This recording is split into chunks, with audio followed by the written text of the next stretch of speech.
네, 메디케어, 메디케이드 등이 전방위적으로 예산이 삭감될 전망입니다. 자, 메디케어는요, 잘 아시다시피 65세 이상이면 뭐 소득이 많고 적고 떠나서 65세 이상이면 무조건 자동으로 받게 되는 그런 연방 정부가 제공하는 의료보험. 자, 메디케어가 그렇습니다. 자, 그리고 메디케이드는 저소득층 의료보험이라는 점을 먼저 말씀드리겠습니다. 자, 공화당이 추진 중인 이 대규모 감세 법안이 메디케어 그리고 메디케이드 지금 다 예산을 삭감하겠다라는 것이 골자입니다. 특히 이제 메디케어에 대한 대규모 예산 삭감을 초래할 것으로 알려지면서 이 한인 사회를 포함한 이 시니어 커뮤니티에 심각한 영향을 미칠 수 있다라는 우려가 커지고 있습니다. 다시 말씀드립니다만은 65세 이상이면 무조건 받을 수 있는 게 이제 메디케어인데 그것도 지금 예산을 손보겠다라는 것입니다. 자, 이는 공화당이 추진 중인 감세 예산안이 하원의 문턱을 넘었기 때문입니다. 자, 공화당이 추진 중인 이 예산안은요, 이름이 붙여졌는데 이름은 굉장히 멋있습니다. 이 법안의 이름은 아주 멋있습니다. The One Big Beautiful Bill입니다. The One Big Beautiful Bill. 그러니까 Big Beautiful Bill. bill은 이제 법안이죠. 그러니까 BBB로 이제 하기 위해서 이제 라임을 좀 맞춘 것 같은데 크고 아름다운 법안. 그 하나의 The One Big Beautiful Bill이라고 되어 있습니다. 하나의 크고 아름다운 법안이라고 합니다만은 그 안에 내용을 보면 이 시니어들에게 그리고 서민들에게 치명적일 수 있는 여러 가지가 많이 들어 있습니다. 그런데 이게 연방 하원에서 통과됐다라는 것입니다. 자, 이 예산안에는요, 물론 그 외에도 여러 가지가 있는데, 뭐 전기차에 대한 세액 공제 등등등 여러 가지가 섞여 있는 일종의 패키지 법안입니다. 이 패키지 법안은 잘 아시겠습니다만은 뭐 장단점이 있죠. 우선 그 장점은 많은 그 여러 가지 많은 내용을 한꺼번에 추진할 수 있다라는 점입니다만은 단점은 그 안에 들어가 있는 것 중에 국민들에게 어떤 치명적인 피해가 될 수도 있는 그래서 그거 하나만 따로 놓고 표결을 한다면 영 통과가 안 될 것 같은 그런 내용은 슬그머니 쓱 집어넣어서 같이 그냥 통과시켜 버린다라는 그런 게 좀 단점으로 있습니다.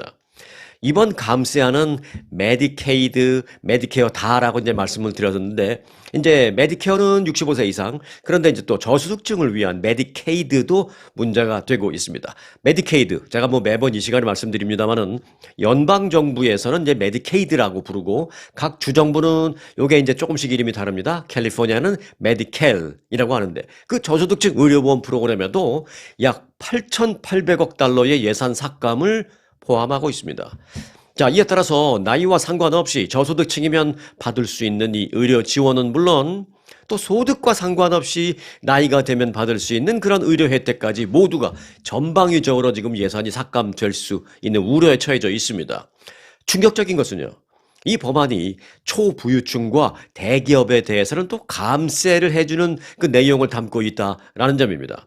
이 때문에 부자 감세를 위한 서민 복지 삭감이냐라는 비판을 일각에서 받고 있는 것도 사실입니다. 자, 이에 대해서 민주당은 당연히 이제 즉각 반발하고 나섰습니다.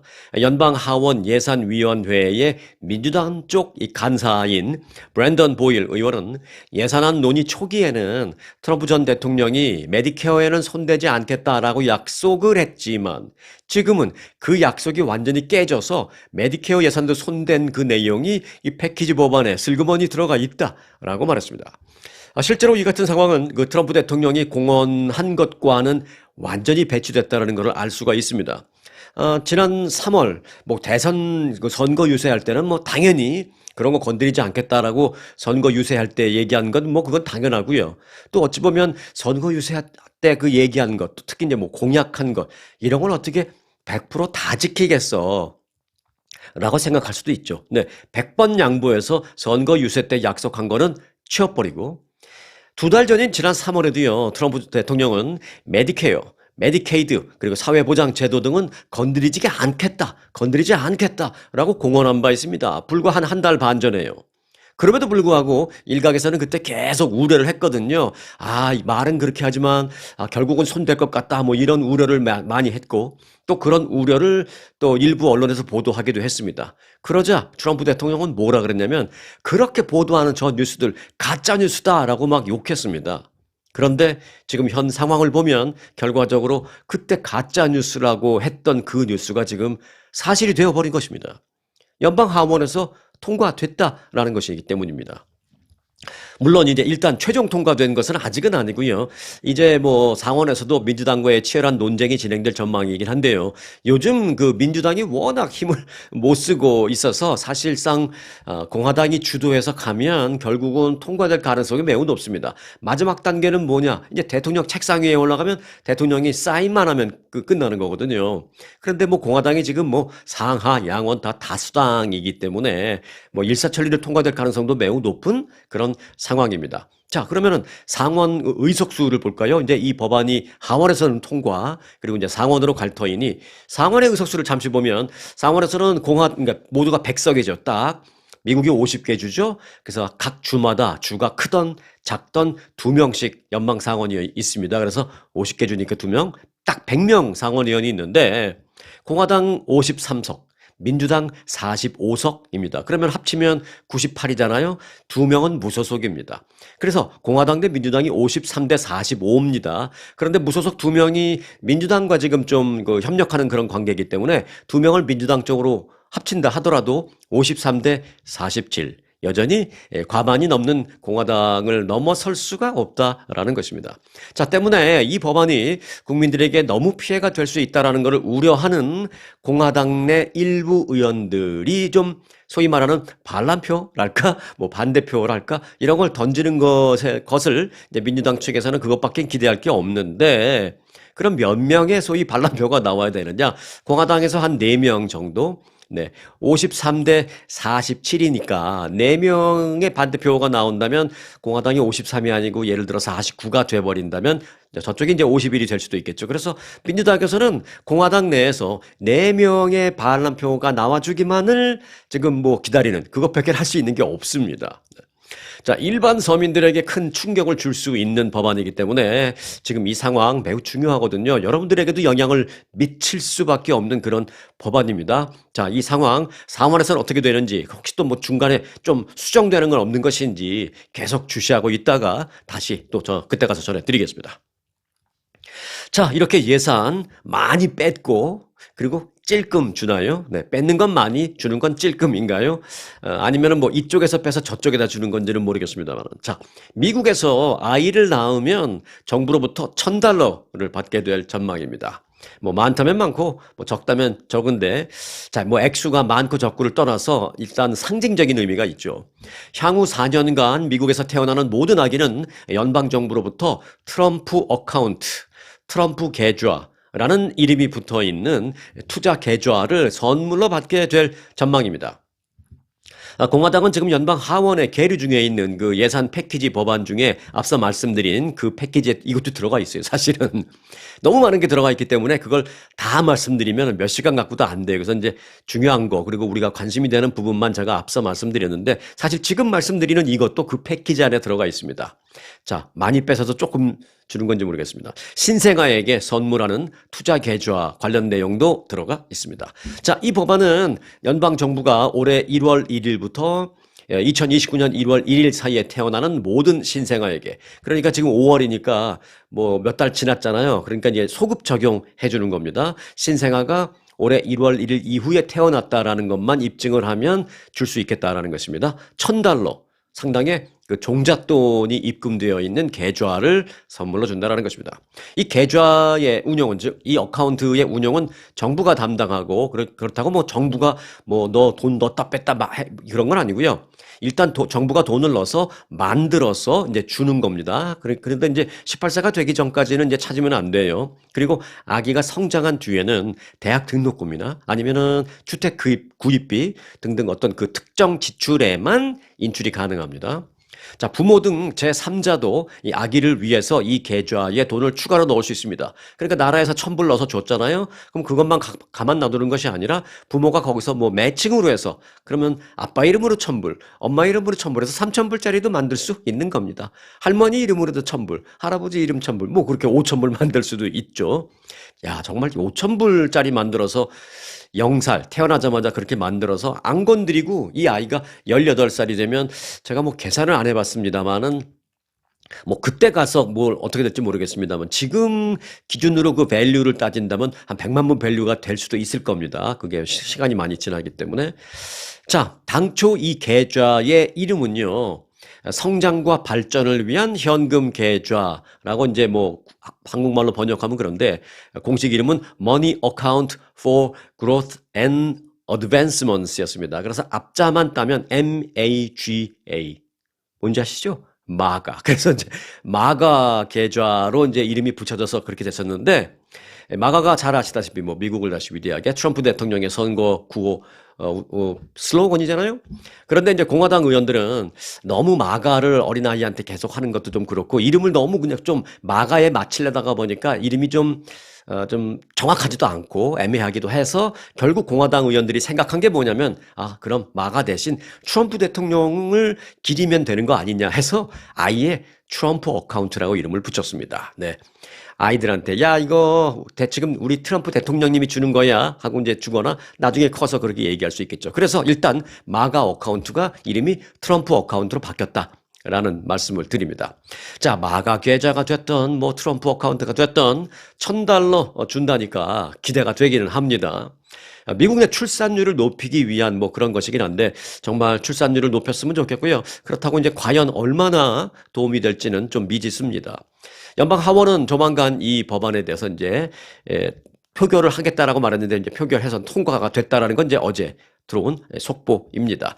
자, 일단 뭐 여러 가지가 많이 들어가 있는 이 패키지 법안 말씀드린 대로 하원에서는 통과.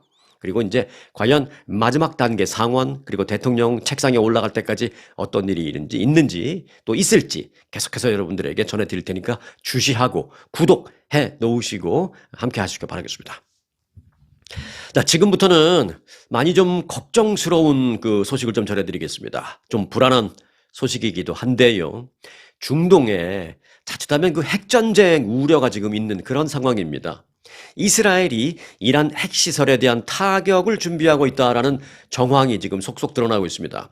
인터넷 매체 악시오스는요, 이스라엘이 미국과 이란의 핵 협상이 결렬될 경우에 신속히 이란의 핵시설을 공격할 태세를 지금 다 갖추어 놓고 있다. 이렇게 보도했습니다. 지금 미국과 이란의 핵 협상이 이제 진행 중인 상황이거든요. 그걸 이제 이스라엘에 보고 있다가 협상이 안 되고 깨지면 우리는 바로 이란의 핵시설을 때려버릴 거다라고 준비 다 해놓고 있다라는 것이에요.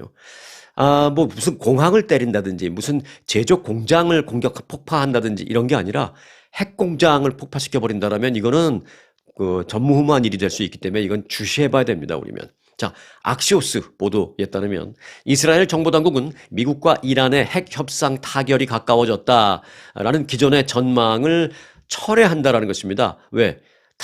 되지 않을 것 같다라는 생각으로 다 바뀐 거라는 것입니다. 그래서 곧 결렬될 것이다라는 판단으로 이스라엘 정부는 최근에 그 판단을 바꿨다라는 것입니다.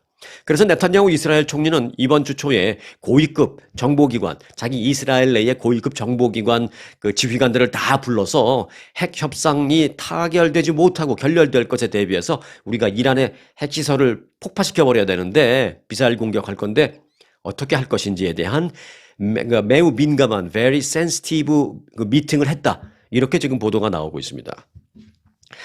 타결이 되지 않고 결렬됐다라는 뉴스가 나오면 곧바로 이란의 핵시설을 때려버리겠다라는 준비를 지금 하고 있다는 것이죠. 아울러 이스라엘이 이란에 대한 그 공습이 시작될 경우에 한번 그냥 단발성 공습으로 그치지 않고 최소한 일주일간 매일 군사작전을 계속 지속해서 그냥 한 일주일 동안 집중적으로 해서 그냥 초토화시켜버리겠다. 이런 작전을 세우고 있다는 것입니다. 자, 그러면 이란이 가만히 있을까요? 이란의 핵시설을 완전히 붕괴시켜버리는데 그게 이제 그런 부분이 걱정되는 것입니다. 자, 이스라엘이 이란 핵시설을 공습하면 양국 간의 전면전으로 확대될 수 있고요. 또 이란과 이스라엘의 두 나라만 싸우면 또 그나마 나을지언데 이스라엘 편 또 이란 편, 이란에 뭐 아랍의 여러 나라들이 같이 붙을 수도 있겠죠. 그리고 각종 무장 세력도 붙을 수 있고 이렇게 주변 국가나 주변 무장 세력까지 합세해서 번질 경우에 소위 국제전 양상으로 치달을 수도 있다라는 것입니다. 그렇게 되면 뭐 중동 정세 정말 최악의 상황에 달할 수도 있다라는 것입니다. 특히 이제 주변 국가들은 그 이란의 핵시설이 폭파 그 폭격을 받게 되면 그 핵시설 파괴 시에 광범위한 방사능 오염이 발생할 가능성도 우려하고 있다는 것입니다. 그렇게 되면 주변국들이 가만히 있지 않겠죠. 자기들에게도 직접적인 어떤 방사능 오염이라는 어떤 피해를 입혔으니까 다 들고 일어나서 이스라엘과 전면전을 벌일 수 있다라는 것입니다. 이게 또 잘못하면 핵전쟁으로 갈 수도 있다라는 것입니다. 미국 역시 그래서 이런 위험성을 인지하고 있습니다. 그래서 이란의 그 핵시설에 대한 직접적인 공격은 레드라인을 넘는 것이다 라고 이스라엘에게 계속 얘기하고 있습니다. 그렇게 억제하려고 하고 있습니다만은 요즘 이스라엘이 미국 말을 듣지 않고 있다라는 데에 문제가 있습니다. 실제로 미국은 이스라엘이 상의 없이 독자적인 행동에 나설 가능성을 지금 매우 우려하고 있다라는 전언입니다. 자, 그러면 이제 관건은 미국과 이란과의 그 지금 진행되고 있다는 그 핵 협상, 이 협상이 잘 끝나야 될 텐데 이 핵 협상이 잘 끝나야만 이런 그 최악의 경우를 막을 수 있는 그러니까 최악의 경우를 막을 수 있는 유일한 방법은 이 핵 협상이 잘 끝나는 것밖에 없습니다. 자, 미국과 이란 간의 핵 협상이 지금 어떻게 전개될 것인지, 그리고 두 나라가 지금 각각 원하고 있는 것은 무엇인지 여러분들도 아셔야 됩니다. 그래서 전해드리겠습니다. 자, 일단 미국과 이란의 핵 협상은요, 바로 오늘, 뭐 지금까지도 몇 차례 있었는데 중간에 이제 좀 쉬는 날들이 있죠. 그렇게 몇 번, 지금까지 4번인가 했고요. 지금 쉬다가 바로 오늘 다시 핵 협상이 이탈리아 로마에서 시작됩니다. 지난달에도 이제 4차례 회담이 있었는데 당시 양측은 이란의 우라늄 농축 프로그램의 존폐를 두고 치열하게 맞서왔습니다. 미국, 이란 단 한 채의 양보도 하지 않고 지금 뭐 그렇게 팽팽하게 회의만 진행되고 있습니다. 미국은 이란의 그 우라늄 농축 그런 핵 시설이라든지 핵 물질 이런 것들을 완전히 폐기하라 이렇게 얘기하고 있고요. 이란은 뭐라고? 안 돼. 그렇게는 못해. 라고 지금 완강히 버티고 있는 상황입니다. 지금까지 4차례 회의했다고 말씀드렸죠? 그때 그 당시에 양측은 이란의 그 우라늄 농축 프로그램 그 존폐 여부만 놓고 치열하게 대결을 했습니다. 어떤 절충안 같은 게 나오지 않고요. 자, 조금 디테일하게 전해드린다면 지난 2015년부터 뭐 여러 가지 얘기가 있었는데 사실 그 2015년에는 이란에게 미국이 조금 상당히 이제 유화적으로 좀 문을 많이 좀 열어줬어요. 그래서 그때 어떻게 했냐면 2015년에는 일종의 핵 합의 타결도 있었습니다. 그런데 상당히 이란 측에게 괜찮은 내용으로 타결이 됐었습니다. 이란 핵 합의 그때 당시에는 그 약속한 그 우라늄 농축 농도가 있었습니다. 그게 뭐냐면 3.67%그 이상 농축 농도를 올리지 않는 정도. 왜냐면은 그 이상 계속 올리면 예를 들어서 가만히 있다가 나 핵무기 만들 거야 그러면 순식간에 만들어 버릴 수 있으니까 3.67을 넘지 않게 만들면 거기서부터 핵무기를 만들려고 한다면 사실은 시간이 많이 걸리니까 이렇게 골이 나는 결승선에서 좀 멀리 정도 100m라고 친다면 한 10m 정도만 뛴 상태에서 이제 멈추게 그렇게 한 거죠. 그 한도 내에서 이란이 우라늄을 농축할 수 있다라고 타결이 됐었습니다. 그런데 미국은 이번에 협상에 나서면서 3.67%, 몰라. 우리는 뭐 그런 합의 모르겠고, 완전히 폐기하지 않으면 우리는 용납 못해. 이렇게 완전히, 그러니까 10m 앞에 가게 있던 상태에서 다시 출발선도 돌아가. 0으로 돌아가. 지금 이렇게 얘기하고 있으니 10m 앞에 나가 있던 이란으로서는 더더욱이 이제 뭐 받아들일 수 없다. 지금 뭐 그렇게 버티고 있는 거죠. 트럼프 대통령의 그 중동 특사 스티브 위트코프는 우리는 농축에 있어서 매우 분명히 레드라인을 두고 있다라면서 단 1%의 농축 능력도 허용할 수 없다라고 말했습니다. 자, 반면에 이란은 미국이 과도한 요구를 한다라면서 농축을 중단하지 않겠다라고 오히려 더 어그레시브하게 나가고 있는 것입니다. 10년 전에도 농축 농도 3.67%까지 합의를 해놓고 이제 와서 단 1%도 허용할 수 없다라는 그 미국의 입장을 이란 측이 받아들일 수 없다라는 건 뭐 어찌 보면 뭐 당연한 얘기일 수도 있겠는데요.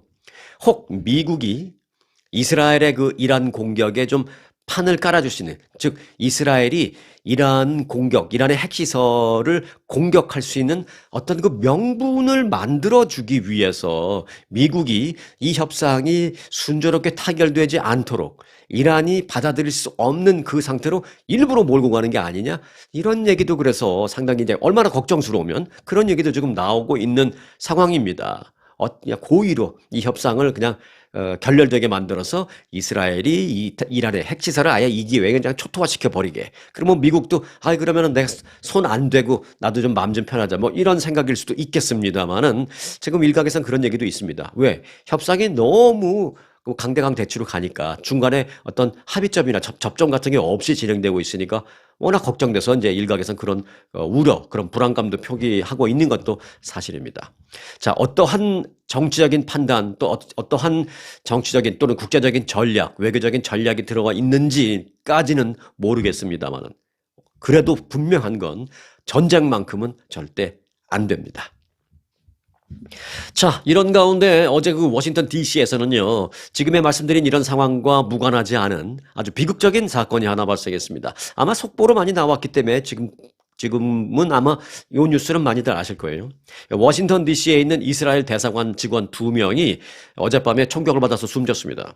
경찰은 범행 직후에 팔레스타인 해방, 프리 팔레스티니안 뭐 이런 걸 계속 외친 용의자를 체포해서 구금 중이다라고 말했습니다. 제가 또 영어로 한 게 또 유튜브에서 또 심의에 걸리는 거 아닌지 모르겠어요. 제가 그렇게 얘기하는 게 아니라 이제 뉴스니까 그 사람이 그렇게 얘기했다는 것입니다. 그 사람은 누구냐? 30살의 남성 엘리아스 로드리게스라는 사람이 그렇게 외쳤습니다. 자, 이와 관련해서 주 유엔 이스라엘 대사는 이번 총격 사건을 반유대주의적인 사건이다. 테러 사건이다라고 비판했습니다. 주미 이스라엘 대사관에 따르면 희생된 2명, 그 사람은 정말 이 스토리를 들으면 마음이 너무 아픕니다.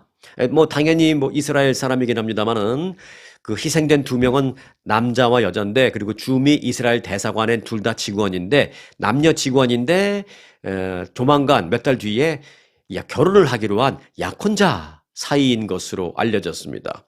그 남자 직원은 그 선물을 하려고 이제 반지도 그날 아침인가 전날인가 반지도 사서 준비를 했다라고 하는데 이런 비극적인 사건을 당하고 말았습니다. 여하튼 제가 앞서서 어떠한 국제적인 전략이고 뭐 모르겠지만 전쟁만큼은 안 된다라고 얘기했듯이 또 어떠한 이념은 모르겠지만 이런 테러만큼은 안 된다라는 것도 똑같은 그런 심정으로 말씀을 드리겠습니다. 자, 미국 서비스 업계의 독특한 문화인 그 팁에 대한 세금을 물리지 않는 법안이 연방 상원에서 만장일치로 통과됐습니다. 이 팁 문제 제가 어제 그제도 잠깐 전해드렸는데 그때는 이제 이런 내용이에요라고만 말씀드렸지 통과 여부는 말씀을 못 드렸는데 어제 연방 상원에서 만장일치 통과됐습니다. 연방 상원은 연 최대 25,000달러까지 팁 소득에 대해서 면세해주는 내용의 법안을 가결했습니다. 팁 소득에 대한 면세는 지난해 대선 과정에서 트럼프 당시 후보가 공약을 했었고 흥미로운 점은 카멜라 해리스 당시 민주당 후보도 똑같은 공약을 했었습니다. 그러니까 민주공화 후보들이 다 이 부분은 공약을 한 겁니다. 왜요? 표 때문에. 근데 일단 표를 받았음에도 그리고 당선됐음에도 불구하고 트럼프 대통령은 이 부분에 대해서는 지금 약속을 지키고 있는 겁니다. 자, 서비스업에 종사하는 유권자가 많은 네바다주 라스베가스에서 당시 트럼프 후보는 이런 약속을 했었죠. 그러면서 뭐라 그랬냐면 전국적으로 70만 명의 홀어머니가 자녀를 기르기 위해서 이 팁 수입에 의존하고 있다라면 나는 그걸 면세해 주겠다라고 약속을 한 바 있습니다. 자, 공화당 소속인 테드 크루즈 의원이 발의한 이 법안은 트럼프 대통령의 공약대로 식당 종업원이나 또는 뭐 배달원 등이 뭐 캐시를 받는 팁 또는 크레딧 카드로 받기도 합니다. 그런 거 또는 뭐 어떤 분들은 식당에서 식사하시고 난 다음에 이제 조금 옛날이긴 합니다만은 기분 좋다고 자기 체크 탁 꺼내갖고 뭐 1,000불 딱 써갖고 팁이라고 주고 뭐 그런 경우도 가끔 있다고 하죠. 저는 못 봤습니다. 준 적도 없고 받아본 적도 없고 본 적도 없습니다만은 뭐 그런 일이 있다고 하죠. 워낙 희귀한 일이니까 뉴스가 됐겠죠. 여하튼 그렇게 뭐 체크를 받던 캐시를 받던 25,000달러 팁에 대해서는 100% 면세하는 것이 골자입니다. 단 연소득이 16만 달러를 넘는 고소득자는 면세 혜택에서 제외됩니다. 이 법안을 지지한 또 민주당 쪽 사람도 있습니다. 민주당의 상원 1인자 척 슈머 원내대표는 팁을 받기 위해서 열심히 일하는 미국의 노동자들이야말로 세금 감면의 수혜자가 될 만한 자격이 있다. 뭐 이런 얘기를 했습니다. 어찌됐든 공화당과 민주당 그 실력자들이 똑같이 이 법안을 지지하고 있는 것입니다. 다만 그 일각에서는요, 이렇게 초당적인 그 지지를 받는 팁 면세 법안의 효과가 뭐 이렇게 대대적으로 양당이 떠드는 것만큼 그렇게 효과가 있지는 않을 것이다라는 뭐 그런 얘기도 있습니다. 왜 그렇죠? 팁 받는 분 의외로 많고, 그러면 효과 좋을 것 같은데, 왜 이런 얘기가 나올까요? 네. 예, 이들이 얘기하는 건 뭐냐면, 팁을 받는 노동자들은 어차피 뭐 고소득자들은 많이 없다라는 것입니다. 중산층 내지는 그 좀 아래, 뭐 소위 저소득층 사람들이 많기 때문에 어차피 그들이 뭐 면세를 혜택을 안 받아도 1년에 그 인컴 텍스 보고하는 그 액수가 크지는 않다라는 것입니다. 그래서 크지 않은 상황에서 또 어느 정도 그 좀 덜 낸다라는 것. 뭐 그들 개개인에게는 뭐 그게 뭐 100불이 됐든 500불이 됐든 그들에게는 뭐 좋은 일이긴 하지만 나라 전체로 봐서는 이게 뭐 그렇게 큰 빅딜이 아닐 수도 있다. 뭐 이런 얘기도 나오고 있습니다. 자, 그 외에 예상되는 문제들도 사실은 몇 가지가 더 있습니다. 예를 들어서 고용주가 임금을 더 줄이고 팁의 비중을 높이려고 소위 꼼수를 쓸 수 있다라는 것도 부작용 중에 하나입니다. 예상되는 부작용. 현재 그 연방의 최저임금은 7달러 25센트입니다. 뭐 캘리포니아는 지금 얼마더라? 뭐 이것도 뭐 카운티 시에 따라 다 다릅니다만은 캘리포니아는 다 15불 이상 되는 것으로 알고 있습니다. 카운티나 시 다, 캘리포니아는 웬만하면 다.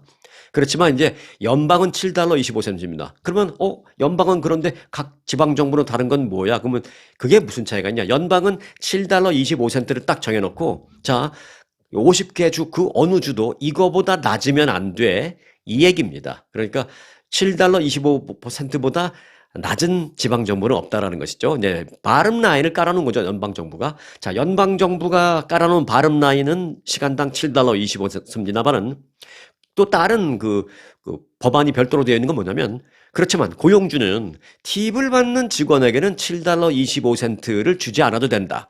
팁을 받는 직원에게는 시간당 2달러 13센트만 주면 된다라고 팁 받는 직원에 대한 그 시간당 페이 바름 라인은 2달러 13센트를 깔아놨습니다. 그러니까 이제 그 고용주들이 편법, 꼼수를 쓴다라는 것이죠. 예를 들어서 이제 직원들한테 너 팁 받는 걸로 수입 짭짤하잖아. 그리고 팁도 면세해 준다면서 이제부터 그러니까 지금부터 팁으로 생활하고 내 월급은 좀 줄인다. 시간당 페이 줄인다. 라면서 이 면세가 되는 팁을 더 받게 종용을 하고 자기가 주는 월급은 줄일 수 있다라는 것입니다. 자, 그래서 월급 좀 줄였지만 너 팁에서 세금 안 내잖아.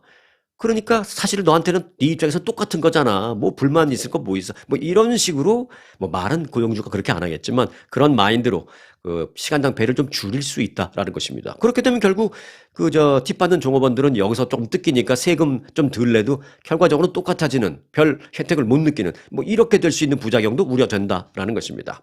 자, 지금 말씀드린 이 내용, 자, 어제 하원에서 이제 다 통과가 됐기 때문에 자, 이제 뭐 상원에서는 어떻게 될지 일단 기대를 해 보겠습니다. 변화되거나 또 진전되는 내용이 있으면 최종 통과돼서 법으로 완전히 발효가 되기 직전까지 제가 계속 주시하다가 또 변화가 있으면 있는 대로 또 완전 발효되도록 확정이 됐다 되면 되는 대로 또 계속 주시했다가 전해드리도록 하겠습니다.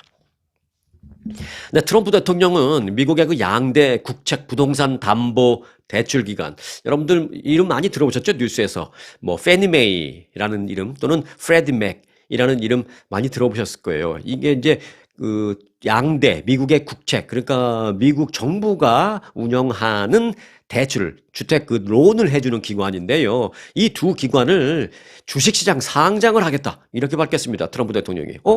공공기관인데 어떻게 주식시장 상장? 네, 맞습니다. 공공기관이라 안 되죠. 그러니까 주식시장 상장을 추진하겠다라는 건 무슨 말이에요? 민영화시키겠다라는 얘기나 똑같은 얘기입니다. 자, 그래서 트럼프 대통령은 2008년 미국발 금융위기 기억하시죠? 서브프라임 사태.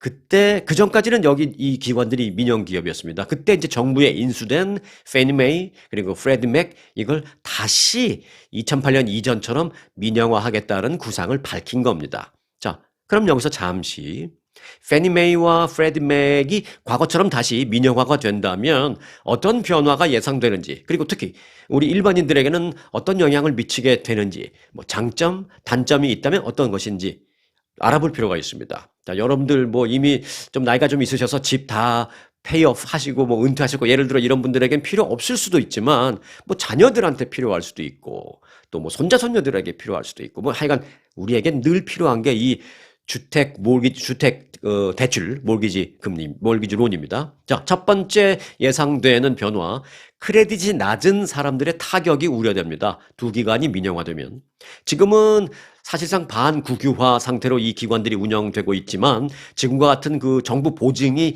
민영화 상태에서는 없어지게 됩니다. 따라서 정부 보증이 없어지게 되면 투자자 입장에서는 페니메이와 프레디메 그러니까 그들이 돈을 돌리려면 여기에 돈을 넣은 사람이 있어야 될 거 아니에요. 그래서 페니메와 프레디메에게 돈을 넣은 사람들의 입장에서는 야 내가 돈을 넣었는데 이게 좀 안전하지 않겠네 라는 생각에 돈을 뺄 수 있다라는 것입니다. 뭐 관련된 주식은 아니죠. 아직 상장된 건 아니니까 채권 같은 거를 이제 팔고 나갈 우려가 있다라는 것입니다. 안전하지 않으니까 정부가 더 이상 보증을 못 해주면 그 결과 그들이 갖고 있는 그 주택 저당 채권의 금리가 상승하게 됩니다. 팔고 나가는 사람들이 많으면 그만큼 위험하다라는 인식이 퍼지게 되고 그만큼 위험하다라는 인식 속에서 그래도 나는 갖고 있다면 요 이자율은 요 수익률은 높아지는 거죠. 그러니까 채권의 금리가 상승하게 됩니다.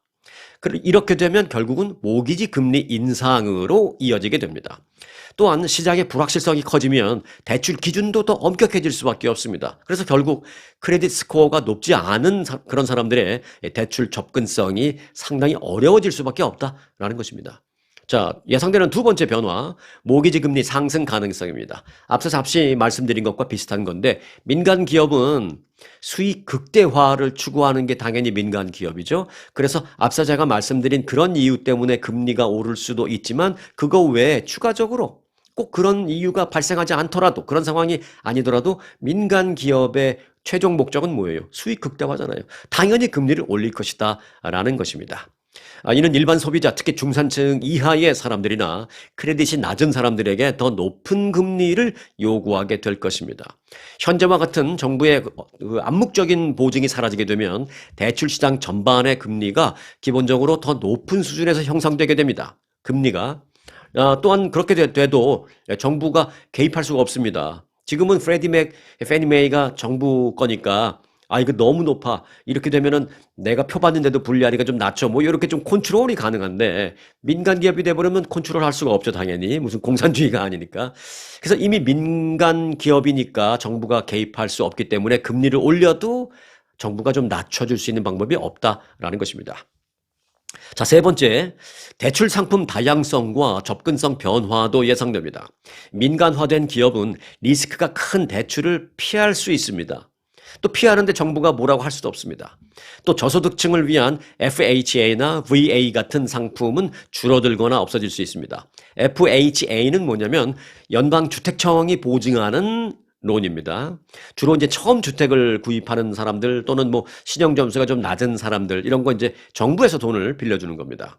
그리고 VA는 잘 아시다시피 베테랑스 재향군인들한테 론을 해주는 건데 이건 대단히 혜택이 많죠. 예를 들어 뭐 다운페이 같은 걸 안 해도 그냥 100만 불짜리 집 사는데 예를 들어서 일반 은행에 가면 한 30만 불 다운해야 나머지 빌려주잖아요.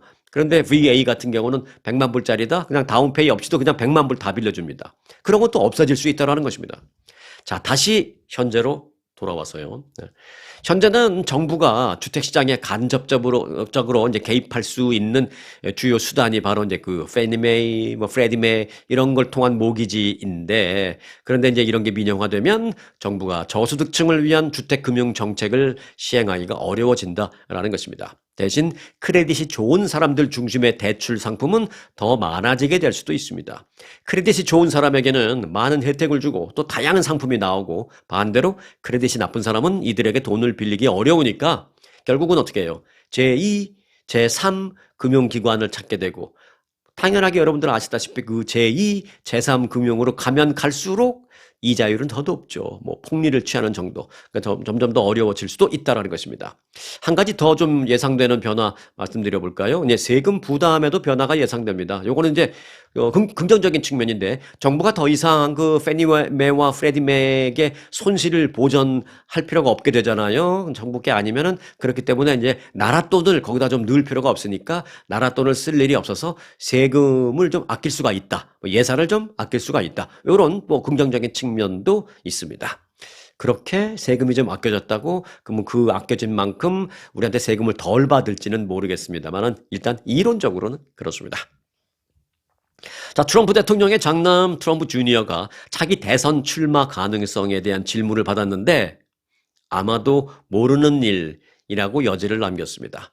트럼프 주니어는 그 카타르 경제 포럼에 대담자로 참석을 했는데요. 거기서 한 기자가 질문을 합니다.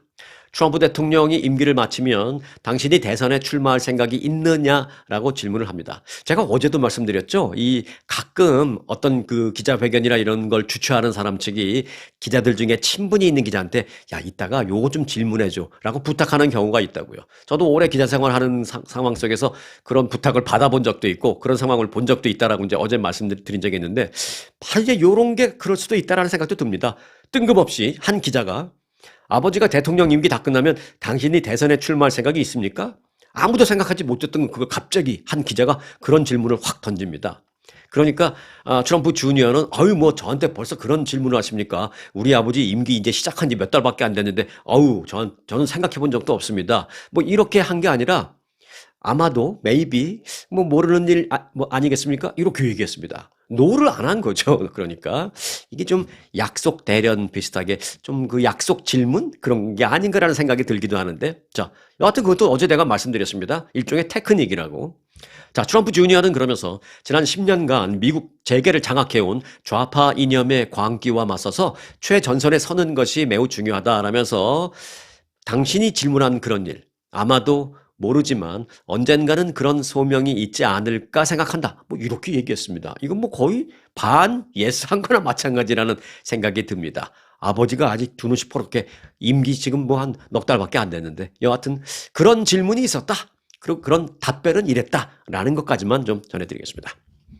자, 세계 최대의 소매업체 월마트가 비용을 절감하고 경제 불확실성에 대응하기 위해서 이 악한 소주 본사 등에서 인원을 감축하겠다고 밝혔습니다. 월마트는 이 기술팀 직원들을 중심으로 해서 한 1,500명 정도를 감축하겠다, 해고하겠다라고 말했습니다. 1,500명 어찌 보면 굉장히 커 보이는데 뭐 해고되시는 분의 입장에서 생각하면 뭐 대단히 큰 적입니다만은 월마트 전체적으로 보면 뭐 그렇게 큰 포션은 아닙니다. 월마트는요 미국에서 직원을 몇 명 고용하고 있는지 아세요? 월마트는 미국 내 최대 민간 고용 기업입니다. 월마트에 고용되어 있는 직원은 무려 160만 명입니다. 미 전국에서. 자, 나이키 이번 주말에 혹시 뭐 자녀분들 아니면 손자 손녀 그 나이키 운동화 혹시 사주러 가실 일 있는지 모르겠습니다만은 혹시 그럴 일이 있다면 조금 빨리 가시는 게 낫겠어요. 왜냐하면 나이키가 빠르면 이번 주말부터 늦으면 다음 달 초부터 제품의 가격을 올리겠다고 했습니다. 가격 인상은 뭐 크진 않아요. 한 10불 정도가 될 전망입니다. 한 100달러 남짓 되는 거는 그러니까 몇 불 정도, 한 5불 정도 올리고요.